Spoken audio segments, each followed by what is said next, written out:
M score, Beenish model. आज हम Beenish model पे बात करेंगे कि एम स्कोर क्या होता है और एम स्कोर को हम कैलकुलेट क्यों करते हैं। बेसिकली जो इसकी डेफिनेशन हमें बताती है ना, वो क्या है, एक मैथमेटिकल मॉडल है। एक मैथमेटिकल मॉडल है जो कंपनीज की मैनिपुलेशन को डिटेक्ट करने में हमें हेल्प करता है। किस चीज में मैनिपुलेशन? अर्निंग्स में।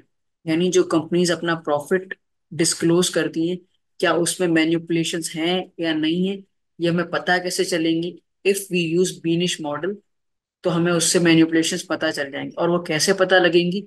It uses financial ratios and 8 variables. वो फाइनेंशियल रेशियोज की मदद लेता है और 8 ऐसे वेरिएबल्स को यूज करता है। और उन 8 वेरिएबल्स की मदद से हम क्या कैलकुलेट करते हैं? M score. और ये usually risk managers, fraud detectors, या अक्सर ये आप ऑडिटर्स के काम आता है, क्योंकि आप फाइनेंशियल स्टेटमेंट्स को देख के उनमें कोई भी मटेरियल ऑब्जेक्शंस डायरेक्टली हाईलाइट करना काफी मुश्किल होता है। तो ये एज एन लाइक टूल काम करता है फॉर एन ऑडिटर। लाइक मैंने अपना ऑडिटिंग का प्रोजेक्ट किया था, तो उसमें फाइनेंशियल स्टेटमेंट्स का एनालिसिस करना था। अब नॉर्मल रेशो से तो आप चीजें बता नहीं सकते, but you can use this model, M score Beneish model, जिससे आपको मैनिपुलेशंस पता चल जाती हैं कि उसने प्रॉफिट को ओवर स्टेट किया है या अंडर स्टेट किया है। और ये यूजुअली 2 साल का डाटा यूज करता है, कि एक प्रेजेंट ईयर का और एक प्रायर ईयर का, यानी जो पिछला साल गुजरा था। और उसका जो कट ऑफ पॉइंट होता है ना, वो क्या होता है? -2.2। अगर इससे वैल्यू बढ़ जाए या अगर इससे वैल्यू कम हो जाए तो क्या होता है? अगर एम स्कोर लेस देन -2.2 है, तो इसका मतलब क्या है? कंपनी मैनिपुलेटर नहीं है। अगर -2.2 से वैल्यू बढ़ जाए, इसका मतलब क्या है? कंपनी मैनिपुलेटर है। अब कुछ लोगों को कंफ्यूजन होती है, इस वैल्यू से बढ़ने का मतलब क्या? -2.21, क्योंकि नेगेटिव नंबर है ना, उल्टा चलता है। अगर यहाँ पे -2.23 हो जाए, तो उसका मतलब क्या है? ये -2.2 से नंबर और छोटा हो गया है। और अगर -2.21 हो जाए, तो मतलब क्या है? -2.2 से नंबर बड़ा हो गया है। ठीक है, ये रेंज क्लियर हो गई।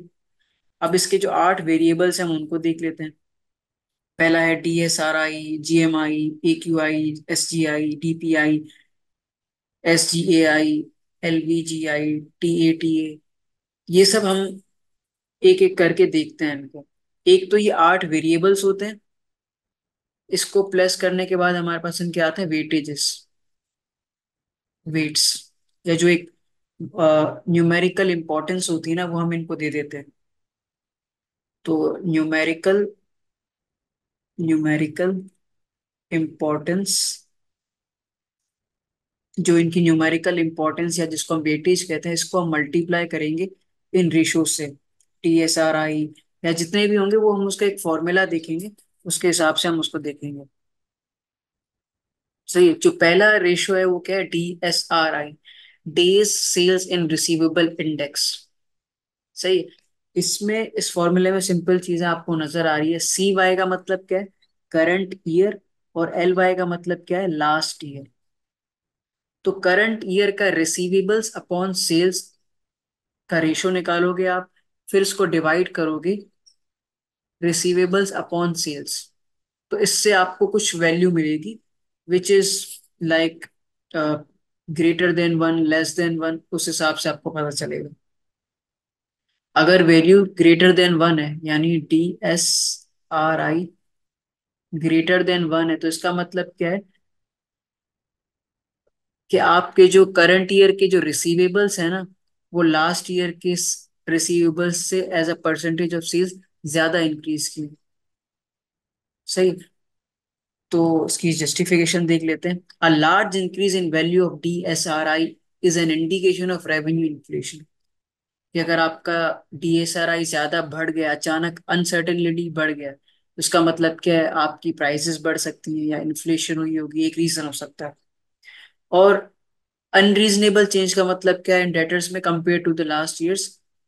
मतलब कोई अनसर्टेनिटी हो या किसी वजह से आप पैसे रिकवर नहीं कर पाए, तो उसकी वजह से, जैसे कोविड हो गया था, तो बैंक्स भी बंद थे, कंपनीज की जो ट्रांजैक्शन थी वो रुक गई थी, तो इसकी वजह से भी काफी चीजें हो सकती हैं। तो ये था हमारा पहला रेशियो। तो इसकी एक इम्पोर्टेंस होती है, वो उससे हम मल्टीप्लाई करके पूरा एक फॉर्मूले से हम उसको कैलकुलेट करते हैं। ग्रॉस मार्जिन इंडेक्स, ये काफी सिंपल है। अब ये इटसेल्फ, जीएमआई एक वेरिएबल है, और इसके अंदर दो रेशियोज यूज हुए हैं। हमने बात की थी ना कि एम स्कोर को हम कैलकुलेट करते हैं with the help of ratios and 8 variables. अब जीएमआई का मतलब क्या, gross margin index, last year divided by current year, gross profit divided by sales, gross profit divided by sales.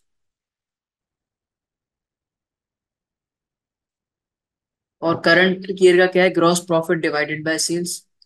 वो जो नहीं हम ग्रॉस मार्जिन निकालते हैं सिंपल, लास्ट ईयर का gross margin divided by current year gross margin. अगर इसका answer less than 1 है, it means gross margin has been decreased and manipulative. अगर किसी कंपनी का ग्रॉस मार्जिन कम हो जाता है, तो ग्रॉस मार्जिन कम होने का मतलब क्या है, कि उसकी प्रॉफिटेबिलिटी कम हो रही है। अब कम हो रही है, आप उसको जस्टिफाई कर रहे हो तो सही है।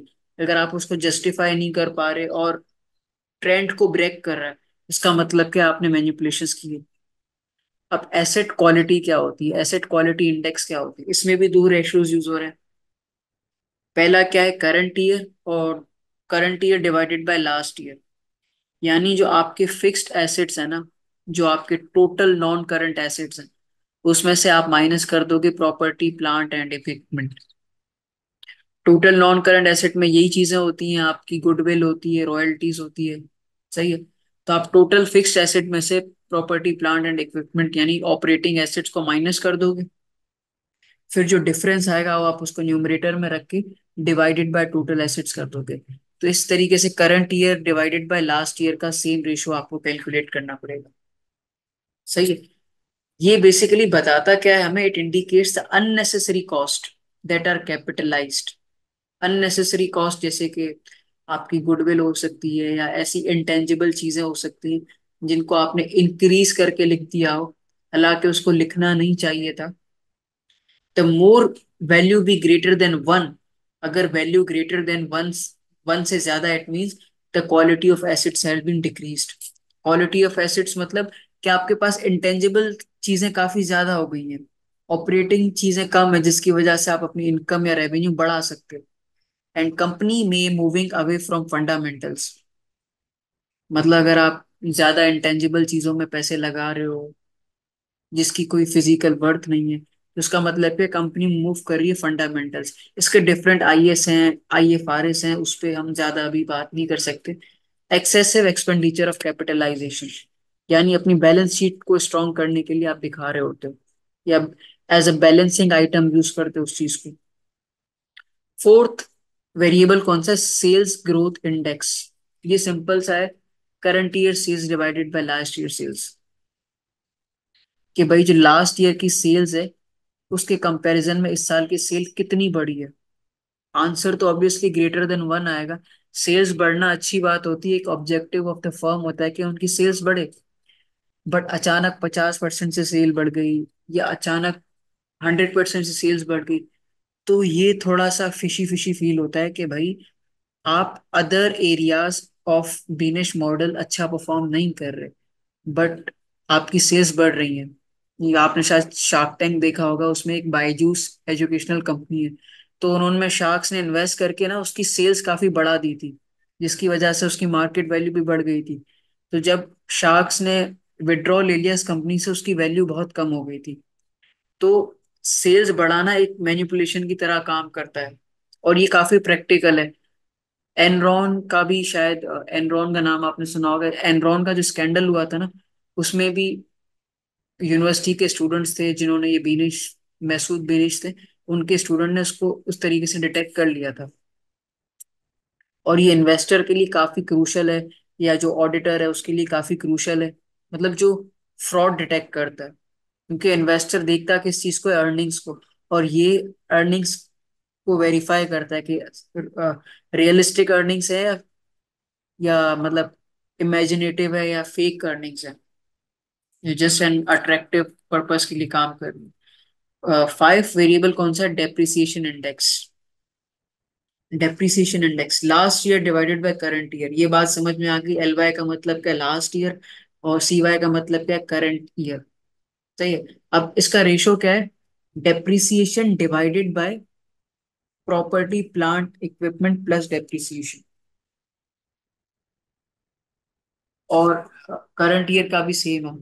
इसका फॉर्मूले में आप सिंपली देख सकते हो कि जो आपका एक्सपेंस है और उसको आप डिवाइड करते हो उसकी कॉस्ट प्लस डेप्रिसिएशन।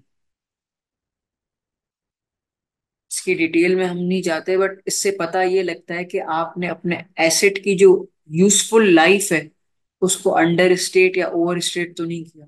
सिंपल इस रेशो से ये पता लगता है। लेकिन हम यही चीज कंपेयर करते हैं 2 साल की। सही है। तो अगर डीपीआई ग्रेटर देन 1 है, shows inappropriate increase in the useful life of asset. मतलब आपके एसेट की वैल्यू पहले 10 साल थी, फिर आपने मार्केट एनालिसिस किया कि भाई इसकी एसेट की वैल्यू तो 15 साल हो गई। तो जब उसकी डेप्रिसिएशन चार्ज होगा तो आपको 15 साल पे होगा और एक्सपेंस कम हो जाएगा। तो फाइनेंस मैनेजर या जो भी अकाउंटिंग का काम करते हैं वो बहुत स्मार्ट होते हैं, इनको खेलना कैसे होता है वो उस तरीके से उनको पता होता है। तो सही है। तो ये जो रेशो बताता है ना, useful life of the fix asset बताता है कि इंक्रीज हुई है डिक्रीज हुई है। अब जैसे कि सही है, ये डेप्रिसिएशन लास्ट ईयर 100 थी, अब 98 हुई है। अब ये डेप्रिसिएशन कम क्यों हुई है? कम इसलिए हो सकती है या तो डेप्रिसिएशन एक्सपेंस कम हो गया होगा, क्योंकि हम फिक्स्ड एसेट और मतलब property plant and equipment operating asset with relation to depreciation की बात कर रहे हैं। तो इसकी मतलब क्या एफिशिएंसी बढ़ रही है या डेप्रिसिएशन कम क्यों हो रही है? तो इससे हमें पता लगता है कि जानबूझ के उन्होंने यूजफुल लाइफ को कम तो नहीं किया, या मार्केट ने उसकी लाइफ बढ़ाई है, या उसमें उन्होंने कुछ अपग्रेडेशन किए हैं, या मशीनरी कॉस्टली होती है ना। तो ये सब पता लगता है। छठा वेरिएबल कौन सा है? ये मेजरली एक्सपेंसेस का हेड होता है। सेलिंग जनरल एंड एडमिन, ये तीन बड़े एक्सपेंसेस होते हैं बड़ी बड़ी कंपनियों में, उसके अंदर छोटे छोटे एक्सपेंसेस बहुत होते हैं। ये भी सिंपल है, current year divided by last year. जैसे मैंने शुरू में भी बताया था कि हम 2 ईयर्स का डेटा यूज करते हैं, करंट ईयर और लास्ट ईयर। तो इसमें वो ये सारे एक्सपेंसेस को ऐड करते हैं, सेलिंग जनरल एडमिन एक्सपेंसेस को ऐड करते हैं, फिर उसको डिवाइड करते हैं उस साल की सेल्स से। टी का मतलब होता है करंट टाइम, T-1 होता है प्रीवियस टाइम। T-1 होता है प्रीवियस ईयर, करंट ईयर। काफी जगह पे मैंने टी लिखा है, T-1 लिखा है और मैंने पहले बताया नहीं। तो सही है। अब ये रेशो या ये जो इंडेक्स है अगर ग्रेटर देन 1 है, तो इसका मतलब क्या है? आपके एक्सपेंसेस ज्यादा ग्रो कर रहे हैं with respect to sales as a percentage. Sales as a percentage, respect to as a percentage. सही है। और इसका मतलब क्या है? एक्सपेंसेस ज्यादा स्पीड से बढ़ रहे हैं और सेल्स कम स्पीड से बढ़ रही है। तो इसका मतलब क्या? एडमिनिस्ट्रेटिव एंड मार्केटिंग एफिशिएंसी नहीं है उस फर्म की। सेल्स तो बढ़ा रही है लेकिन सेल्स से ज्यादा कॉस्ट बढ़ा रही है। अब ये आता है लायबिलिटी यानी लेवरेज गियरिंग, ये बताता है leverage index. Current year total date divided by total asset, यानी एसेट जो हमारी कंपनी के होते हैं या तो वो डेट से आते हैं या तो वो ओनर्स यानी इक्विटी फाइनेंसिंग होती है। तो इसमें हम ये देख रहे होते हैं कि करंट ईयर में हमारी डेट टू एसेट रेशो क्या है और last year debt to asset ratio क्या है। फिर हम इन दोनों का एक रेशो निकालते हैं। अगर ग्रेटर देन 1 है तो इसका मतलब क्या है? कंपनी ने ज्यादा लेवरेज ली है, ज्यादा डेट फाइनेंसिंग की है as compare to the previous year. चलो नॉर्मल सी बात है, अगर ज्यादा डेट फाइनेंसिंग की है ना, अनयूजुअल इंक्रीज हुआ है ना, इसका मतलब क्या है? कुछ ना कुछ मैनिपुलेशन हो रही है। Total accruals to total asset ratio, जिसको हम कहते हैं टाटा। टाटा कैसे निकलता है? ऑल दो जो मैंने फॉर्मूला लिखा है ये हमें सर ने क्लास में पढ़ाया तभी मैंने लिखा है, बट इसका एक दूसरा फॉर्मूला होता है उसको मैं डिस्कस नहीं कर रहा क्योंकि आप कंफ्यूज हो जाओगे। तो इसको सिर्फ करंट ईयर का रेशो यूज होगा। इसमें क्या है? Current asset minus cash minus current liability minus depreciation divided by total assets. सही है। Current asset minus current liability क्या आता है? वर्किंग कैपिटल आता है। सही है। वर्किंग कैपिटल में से अगर आप कैश माइनस कर दो और डेप्रिसिएशन माइनस कर दो तो आपके पास ये नेट कैश आ जाता है। सही है। तो net cash divided by total assets, ये रेड में जो मैंने बनाया ये मैंने अपनी माइंड से अपनी लॉजिक से बनाया। बट जो फॉर्मूले में लिखा आप उसको फॉलो करें, कोई मसला नहीं होगा। अब जितना टाटा इंक्रीज होगा उसका मतलब क्या, ज्यादा मैनिपुलेशन है। सही है। और अक्रूवल्स, टोटल अक्रूवल्स का मतलब क्या होता है? Accruals measure the difference between the accounting profit and the cash profit. मेरी इनकम स्टेटमेंट में मुझे 1 बिलियन का प्रॉफिट हो रहा है और मेरे पास कैश 10 मिलियन पड़ा हुआ है।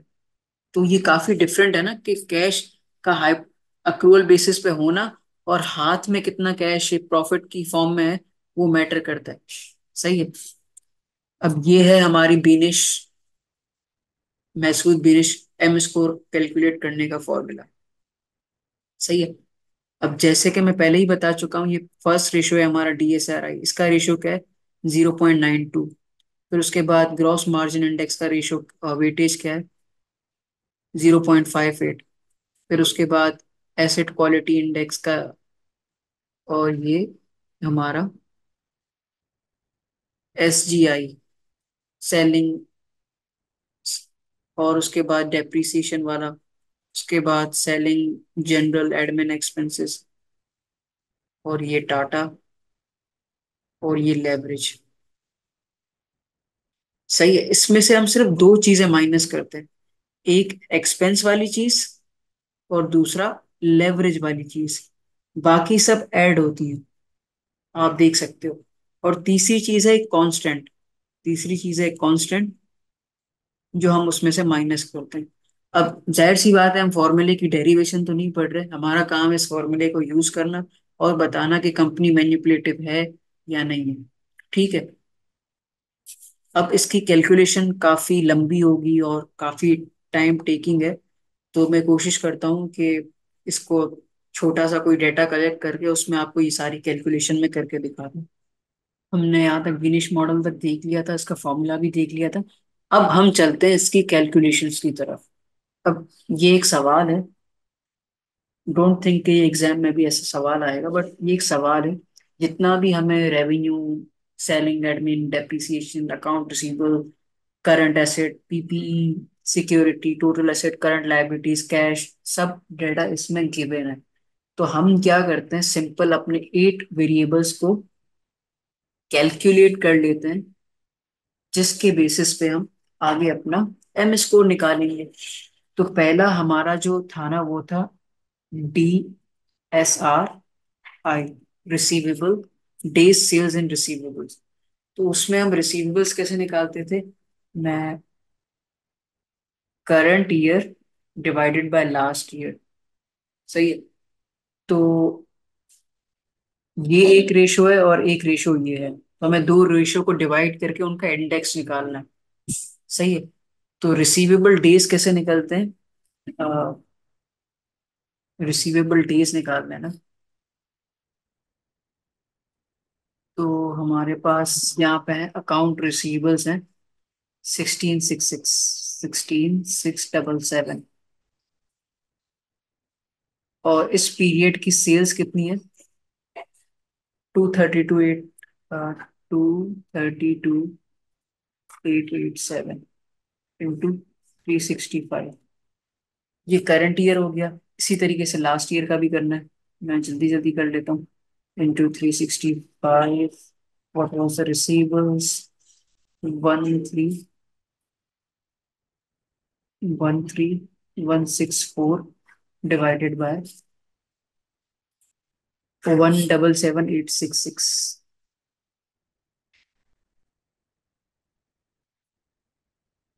177,866, ऐसे ही है।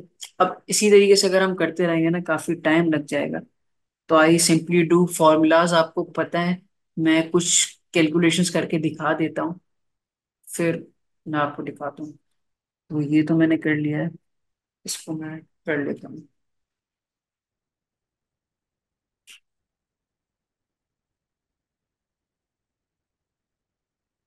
0.97 आंसर आ रहा है। अब DSRI हमारे पास क्या आ गया? 0.97। DSRI, DSRI हमारे पास आ गया 0.97। सही है। अब पहला वाला हमने कैलकुलेट कर दिया, अब हमें ग्रॉस मार्जिन वाला, ग्रॉस मार्जिन इंडेक्स करना पड़ेगा। अब ग्रॉस मार्जिन इंडेक्स के लिए हमें क्या करना पड़ेगा? रेवेन्यू गिवन है, cost of goods sold given है, तो हमें simple gross margin, gross profit दोनों ईयर्स का निकालना पड़ेगा। हमने DSRI तक कैलकुलेशन कर ली थी, विच वॉज 0.97। इसके बाद हमारा दूसरा वेरिएबल यानी ग्रॉस मार्जिन इंडेक्स आता है। इसमें सबसे पहले मैंने ग्रॉस प्रॉफिट निकाला है, फिर उसको डिवाइडेड बाय सेल्स किया है। ग्रॉस प्रॉफिट हमारा आया था 93,000 एंड 65,932। तो ये रहा मेरा ग्रॉस प्रॉफिट, और इसको डिवाइड किया उसी ईयर की सेल्स से, तो ये उनकी सेल्स है। तो मेरे पास आ गया gross margin of last year and current year divided by gross margin index index which is 0.92। उसके बाद हमारे पास आता है asset quality index. Asset quality index का फॉर्मूला जैसे हम पहले ही देख चुके हैं कि ऊपर न्यूमरेटर में करंट ईयर की फिगर्स आएंगी और डिनोमिनेटर में लास्ट ईयर की फिगर्स आएंगी। तो उस रेशो को निकालने का फॉर्मूला क्या है? Fixed assets minus property plant and equipment divided by total assets. मैं आपको दिखा देता हूँ। टोटल एसेट्स की फिगर मेरे पास ये गिवन है, सही है। प्रॉपर्टी प्लांट एंड इक्विपमेंट की फिगर मेरे पास ये गिवन है, सही है। लेकिन अभी मेरे पास फिक्स्ड एसेट गिवन नहीं है। तो फिक्स्ड एसेट्स यानी नॉन करंट एसेट निकालने के लिए मैं क्या करूंगा? Total assets minus current assets. तो मेरे पास करंट एसेट्स भी गिवन है, तो इस तरीके से मैंने अपने फिक्स्ड एसेट्स भी निकाल ली। तो ये मेरे फिक्स्ड एसेट्स हैं और ये मेरी प्रॉपर्टी प्लांट एंड इक्विपमेंट है विच इज 61,797। ये रहा, सही है। और divided by total assets, total assets भी यहाँ पे है 162,648। इसी तरीके से ये पूरा ऊपर वाला एरिया मैंने फिल कर दिया, इसके बाद नीचे वाला भी मैंने कर लिया। फिर इनसे कुछ वैल्यूज निकल के AQI की वैल्यू क्या आ गई? 0.94। इन पे कमेंट करना, इंडिविजुअल वैल्यू पे कमेंट करना अभी हमारा लाइक पर्पस नहीं है। हाँ, एनालिसिस एंड एवेल्युएशन में अगर वो पूछता है तो हम वो बता सकते हैं। अब इसके बाद फोर्थ हमारा वेरिएबल आता है सेल्स ग्रॉस ग्रोथ इंडेक्स, यानी current year sales divided by last year sales. यानी लास्ट ईयर्स की सेल्स हमारी थी 1,77,866, और करंट ईयर की सेल्स है 2,32,887। तो इसका मतलब कि 98% से भी 98% तक उसकी सेल्स ग्रो की है। और ये काफी अनसर्टेन है और काफी मतलब डिफरेंट सीन है, तो इस पे मैनिपुलेशन हो सकती है। बट ओवरऑल डिपेंड, स्कोर पे ऑल्सो डिपेंड करता है। फिफ्थ वाला वेरिएबल कौन सा? Depreciation index, last year divided by current year values. तो इसका फॉर्मूला क्या है? Depreciation divided by property plant and equipment plus depreciation के जो आपका डेप्रिसिएशन का जो एक्सपेंस है कंपेयर टू लास्ट ईयर और करंट ईयर, क्या वो इंक्रीज करा है या डिक्रीज करा है? सही है। अब इसमें जो है वैल्यू वन से बड़ी हो रही है, इसमें वैल्यू वन से बड़ी हो रही है, तो इसका मतलब क्या है? हमने अपने एसेट की लाइफ के साथ कोई मैनिपुलेशंस नहीं किए। और ये डेप्रिसिएशन हो गया, ये सब चीजें ऊपर के मैं दिखा देता हूँ। इसको थोड़ा सा मैं साफ कर देता हूँ। ये मेरी प्रॉपर्टी एंड प्लांट्स की वैल्यूज है, सही है। और ये मेरी डेप्रिसिएशन की वैल्यूज है। इन दो वैल्यूज को यूज करके ही हमने डेप्रिसिएशन इंडेक्स निकाला है, विच इज गुड। फिर इसके बाद सिक्स वेरिएबल यानी सिक्स इंडेक्स जो हमारे पास आता है वो क्या है? करंट ईयर की वैल्यूज ऊपर आती हैं और नीचे लास्ट ईयर की वैल्यूज आती हैं। इसमें हमारे पास selling admin general expenses divided by sales. यानी एक्सपेंस टू सेल का रेशियो है। एक्सपेंस टू सेल का रेशियो है। सेल्स हमारे पास ऑलरेडी गिवन है। और ये सवाल काफी सिंपलिस्टिक है, तो इसमें सारे एक्सपेंसेस भी यहीं पे गिवन है। Selling, admin expense. सही है। अब इस बात का हरगिज ये मतलब नहीं कि पेपर में भी सारे एक्सपेंसेस एक साथ आएंगे, अगर अलग अलग होंगे आपको ऐड करने पड़ेंगे। और एक्सपेंसेस डिवाइडेड बाय सेल्स करके आपके पास सेल्स टू एक्सपेंस का रेशियो आ जाएगा, और वो करंट ईयर और लास्ट ईयर दोनों का निकालना पड़ेगा। तो मैंने जो निकाला वो उसका आंसर एग्जैक्ट वन आ रहा था। तो इसका मतलब क्या, जिस प्रोपोर्शन से सेल बढ़ी है उसी प्रोपोर्शन से आपके एक्सपेंसेस बढ़े हैं। तो इसमें कोई घबराने की बात नहीं है। अब सेवेंथ वाला आता है leverage index, total date upon total assets. ये भी सिंपल चीज है कि करंट ईयर की वैल्यूज को डिवाइड करेंगे लास्ट ईयर की वैल्यूज। और जितने भी रेशियोज अभी हमने देखे हैं ना मोस्टली, उनमें करंट ईयर सिर्फ दो ऐसे रेशियोज हैं जिसमें last year divided by current year आता है। एक है ग्रॉस मार्जिन इंडेक्स वाला, और दूसरा है डेप्रिसिएशन इंडेक्स वाला। इनमें क्या होता है, न्यूमरेटर में लास्ट ईयर की आती है और डिनोमिनेटर में करंट ईयर की आती है वैल्यूज। बाकी सारे रेशियोज या सारे वेरिएबल्स में करंट ईयर ऊपर आता है और लास्ट ईयर नीचे आता है। सही है। अब आते total date divided by total asset. Total asset हमने ऊपर अभी देखा था, उसकी वैल्यूज भी अभी हमने देखी थी। टोटल डेट, सवाल मैंने दोबारा कह रहा हूँ काफी सिंपलिस्टिक है।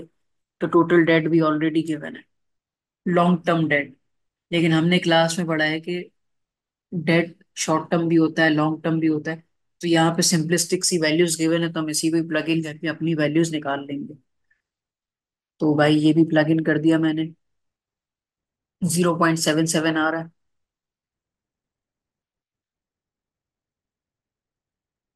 सही है, यानी करंट ईयर में डेट कम हुआ है as compare to last year. तो इसीलिए वैल्यू लेस देन वन है। अब Tata, total accruals to total asset का रेशो, और ये सिर्फ करंट ईयर का निकलता है। इसका फॉर्मूला क्या था, current asset minus cash minus current liabilities and depreciation. Current asset minus current liabilities working capital होता है, और वर्किंग कैपिटल में से कैश माइनस कर देंगे तो हमारे पास डेप्रिसिएशन आता है। तो उसको हम दूसरी टर्म्स में वर्किंग कैश भी कह सकते हैं। कैश, वो अमाउंट ऑफ कैश जो प्रॉफिट के लिए अवेलेबल है। सही। तो ये सारी वैल्यूज भी मैंने ऊपर से उठाई हैं, और नीचे टोटल एसेट्स हैं। और ये सब नॉर्मली गिवन है, अगर आपको स्पीड में लग रहा है तो वीडियो पॉज करके आप सारे वैल्यूज को कंफर्म भी कर सकते हो। ये रहा मेरा क्वेश्चन, और इसी के बेसिस पे सारी वैल्यूज निकाली है मैंने। अब हम निकालते हैं एम स्कोर। एम स्कोर निकालने के लिए ना मैंने एक टेबल बना लिया। एक टेबल बना लिया। इस टेबल में क्या है, वेट्स हैं, स्कोर्स हैं, और जितने भी ये रेशोज हैं या जितने भी ये वेरिएबल्स हैं उनको एक साथ मैंने लिस्ट डाउन कर दिया। और इसमें मैंने पहले ही एक चीज की कही थी कि दो चीजें ऐसी होती हैं जो माइनस होती हैं। एक एक्सपेंसेस वाला, selling selling admin general index, और लाइबिलिटी बना टोटल डेट वाला। और तीसरा होता है कांस्टेंट। तो सारे वेट्स लिख दिए हैं, और जो मेरा स्कोर आया है ऊपर से मैंने वो भी कॉपी पेस्ट कर लिया है। अब स्कोर और वेट को आप आपस में मल्टीप्लाई करोगे, सारे स्कोर्स आपके पास आ जाएंगे। सही है, फिर इनको सम कर लोगे तो आपके पास आपका एम स्कोर आ जाएगा। क्या आ जाएगा, एम स्कोर आ जाएगा। अब जाहिर है कांस्टेंट का कोई स्कोर नहीं है, तो इसका मतलब ये नहीं कि हम जीरो लिख दें। जीरो लिखेंगे तो गलत हो जाएगा। तो इसीलिए हम इसको वन अज्यूम करते हैं।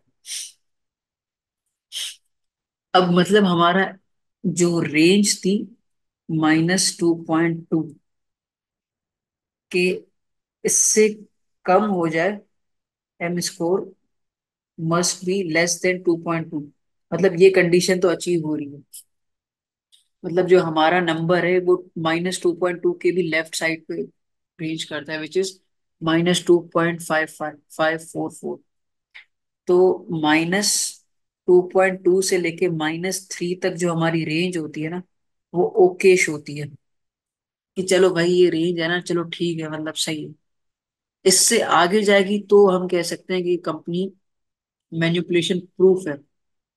तो आई गेस आपको ये एम स्कोर की वीडियो समझ में आ गई होगी। अगर कोई चीज कोई क्वेश्चन आप कमेंट करें या